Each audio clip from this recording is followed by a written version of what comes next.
sabe que con los 60 kilómetros de acorazados que están llegando y un posible uso de armas que están prohibidas por los protocolos de Ginebra y por la ley internacional. Esas imágenes de las que usted habla, profesor, son impresionantes, ¿no? Ver esas imágenes satelitales, viendo esos convoys llegando, pero también llevamos 2 días en los que se ha dicho que las tropas rusas estaban a escasos 10 minutos en carro del Palacio Presidencial de Ucrania. Lo que pasa es que tal ha sido la resistencia de las Fuerzas Armadas ucranianas que no han podido llegar, pero lo que usted dice también es muy cierto. Ya hemos visto que están atacando civiles, están atacando edificios, están atacando medios de comunicación. Ya el tema no es solamente con las estaciones militares, como se había dicho en un principio que eran los objetivos. Bueno, Putin tiene una larga experiencia en usar la estrategia de tierra arrasada, es decir, acabar con todo lo que se mueve abajo.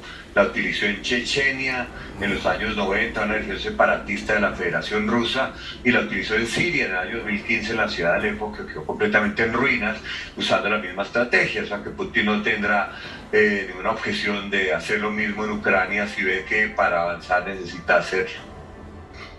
Claro, justamente, profesor, y le agradezco que usted entre en este tema, porque es que lo que estamos viendo en Ucrania tiene un antecedente, por supuesto. En 2014 inicia lo que se denomina la guerra separatista, y acá hay unos antecedentes que finalmente vienen a estallar en este 2022, el presidente Putin argumentando porque el gobierno ucraniano es pro-nazi. ¿Este último argumento es verdad o hay más detalles y más puntos que se deben tener en cuenta? ¿Cómo puede un gobierno ser pro-nazi cuando a la cabeza del mismo hay un gobernante judío, 3 de cuyos tíos murieron en los campos de concentración nazis? Lo que pasa es que Putin utiliza esa terminología para la galería. Rusia sufrió muchísimo, la Unión Soviética entonces sufrió muchísimo con el nazismo, y eso quedó impregnado, digamos, en la memoria colectiva de la nación rusa. Entonces, al usar esos términos, él está hablando a su gente, tratando de justificar algo que en Rusia, por lo que hemos visto en las protestas, es bastante impopular. Ahí la referencia de desnazificación tiene que ver con eso, porque no tiene ningún asidero en la realidad. Estamos hablando de un régimen democráticamente elegido, de un presidente que es un comediante judío que dirige los destinos de Ucrania. Y lo cierto, profesor, es que tal vez esto había demorado en estallar porque antes los gobiernos ucranianos eran cercanos a Vladimir Putin, ¿no? Pues el último fue precisamente en el año que usted mencionaba, en el 2014, donde un presidente prorruso que evitó lo que la población clamaba, y es que Ucrania entrara a la Unión Europea.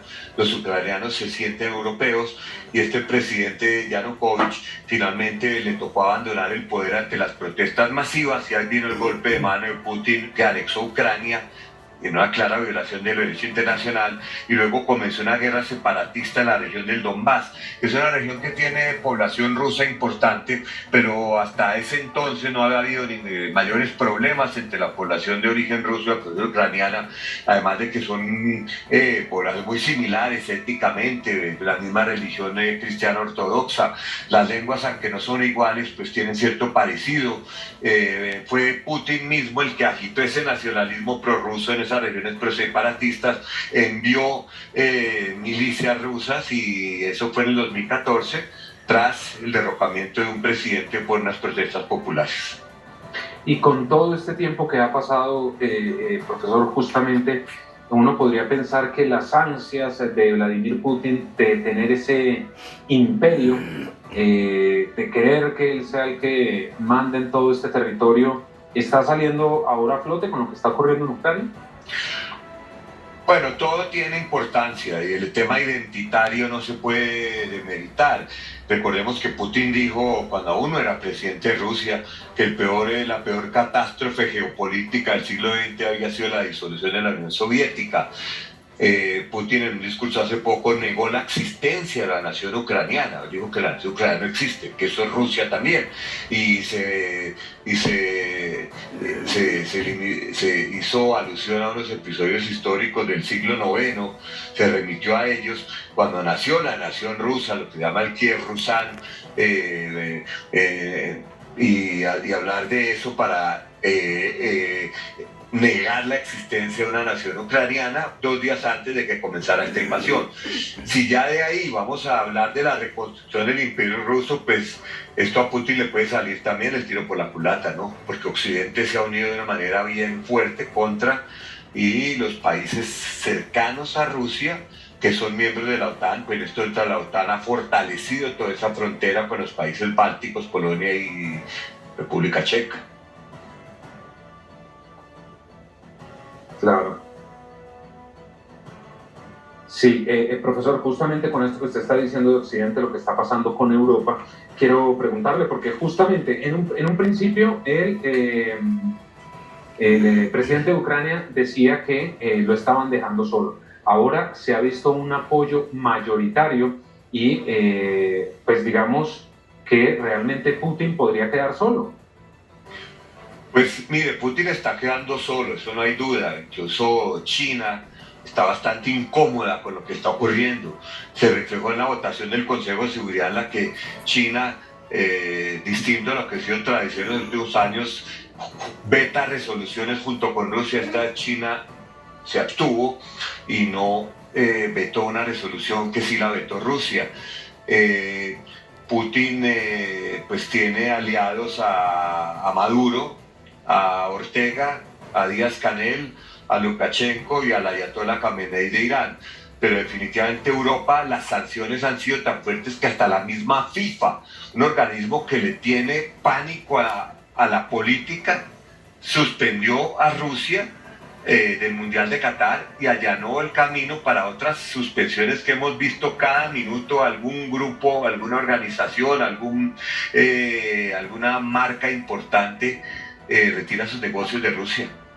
Claro, por ejemplo, Adidas, que le quitó el patrocinio a Rusia, y digamos eso en un tema económico es bastante plata de la que se está hablando. Sí, y no solo Adidas, Apple también ya bajó del Apple Store las aplicaciones de RT, que es el de propaganda rusa, y así muchísimos más. La Shell, que estaba explorando campos petroleros en Rusia, anunció su retiro. Obviamente que esto a Putin le está costando, pero también al sentirse contra la pared puede ser mucho más agresivo en sus tácticas, no solo contra Ucrania, sino contra otros objetivos. Eso es lo que aún no hemos visto, pero el peligro está latente. Claro. Mire, profesor, que acaba de llegar un reporte justamente que viene desde Kharkov, en donde hace 20 minutos se lanzó un ataque aéreo contra el cuartel de la escuela de vuelo. Los cuarteles están en llamas, esto lo informa el asesor del jefe del Ministerio del Interior, y queda totalmente destruida la Universidad de la Fuerza Aérea. Es increíble cómo durante 7 días se han mantenido los bombardeos y los ataques. No, y apenas está comenzando esto va a seguir así porque ya Putin él mismo se puso contra la pared, él ya no puede recular, él ya tiene que concluir lo que empezó y tiene la fuerza para hacerlo, tiene una capacidad bélica destructiva única, y la irá usando y la irá incrementando como estamos viendo, y van a morir civiles, van a morir mujeres y niños y van a morir ucranianos, y Putin no se va a detener. La pregunta es si con Ucrania le basta o si después va a seguir, y esa es la gran pregunta que pende en este momento en el ambiente. Usted toca un tema muy importante y es que Putin no se puede echar para atrás, digamos. Él inició esta invasión y por supuesto él no va a quedar ante el mundo como el que se rindió y ya no va a echar para atrás. Y esto se lo pregunto, profesor, porque justamente en la transmisión mucha gente nos está preguntando, ¿cuándo acabará esta guerra?